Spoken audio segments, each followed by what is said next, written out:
नमस्कार दोस्तों, क्षत्रिय भारत पर आपका स्वागत है।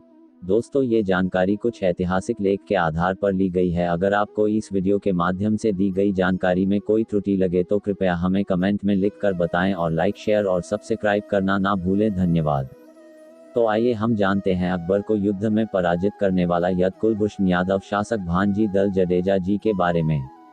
आज हम एक ऐसे वीर योद्धा भांजी दल जडेजा के बारे में बताने जा रहे हैं जिसने अपने राज्य पर बुरी नजर रखने वाले मुगलों को गाजमूली की तरह काटा। इतना ही नहीं तो उनका नेतृत्व करने वाले अकबर को भागने पर मजबूर कर दिया। लेकिन दुर्भाग्य देश का कि नई पीढ़ी को इस वीर योद्धा के बारे में पाया और सुनाया ही नहीं गया।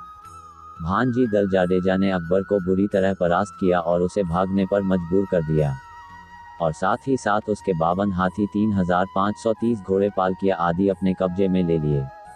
विक्रम संवत 1633-1576 ईस्वी में मेवाड़, गोंडवाना के साथ साथ गुजरात भी मुगलों से लोहा ले रहा था।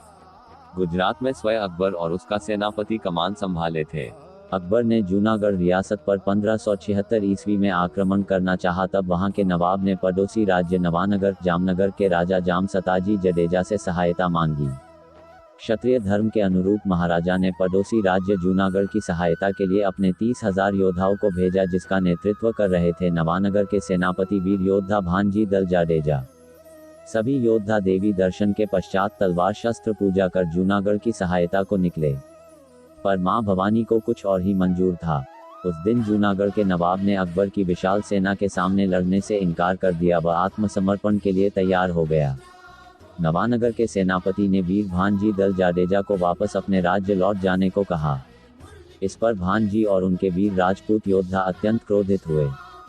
भांजी जडेजा ने सीधे सीधे जूनागढ़ नवाब को राजपूती तेवर में कहा, क्षत्रिय युद्ध के लिए निकला है तो या तो जीत कर लौटेगा या फिर रणभूमि में वीर गति को प्राप्त करेगा। वहां सभी वीर जानते थे कि जूनागढ़ के बाद नवानगर पर आक्रमण होगा ही, इसलिए सभी वीरों ने फैसला किया कि वे बिना युद्ध किए नहीं लौटेंगे। अकबर की सेना लाखों में थी। उन्होंने मझवाड़ी गांव के मैदान में अपना डेरा जमा रखा था। भांजी जडेजा ने मुगलों के तरीके से ही कूटनीति का उपयोग करते हुए आधी रात को युद्ध लड़ने का फैसला किया। सभी योद्धा आपस में गले मिले, फिर अपने इष्ट देव का स्मरण कर युद्ध स्थल की ओर निकल पड़े। आधी रात हुई और युद्ध आरंभ हुआ। रात के अंधेरे में हजारों मुगलों को काटा गया। सुबह तक युद्ध चला। मुगलों का नेतृत्व कर रहा मिर्जा खान और मुगल सेना अपना सामान छोड़ भाग खड़ी हुई। हालांकि अकबर इस युद्धस्थल से कुछ ही दूर था, किंतु उसने भी स्थिति की गंभीरता को भांपकर पैर पीछे खींचने में ही भलाई समझी। वह भी सुबह होते ही अपने विश्वसनीय लोगों के साथ काठियावाड़ छोड़कर भाग खड़ा हुआ। नवानगर की सेना ने मुगलों का 20 कोस तक पीछा किया। जो हाथ आए वो मारे गए। अंत में भांजी दल जडेजा ने मझवाड़ी में अकबर के शिविर से 52 हाथी, 3530 घोड़े और पालकियों को अपने कब्जे में ले लिया। उसके बाद यह काठियावाड़ी फौज नवाब को उसकी कायरता की सजा देने के लिए सीधी जूनागढ़ गई। जूनागढ़ किले के दरवाजे उखाड़ दिए गए।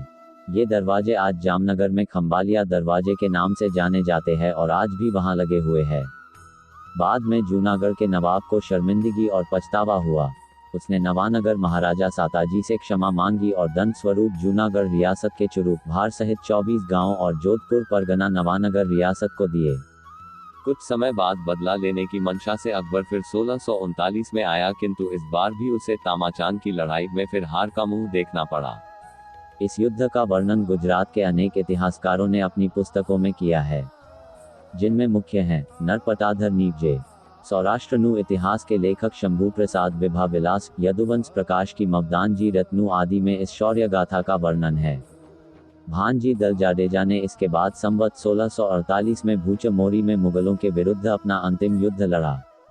इस युद्ध में अपना पराक्रम दिखाते हुए वे शहीद हुए।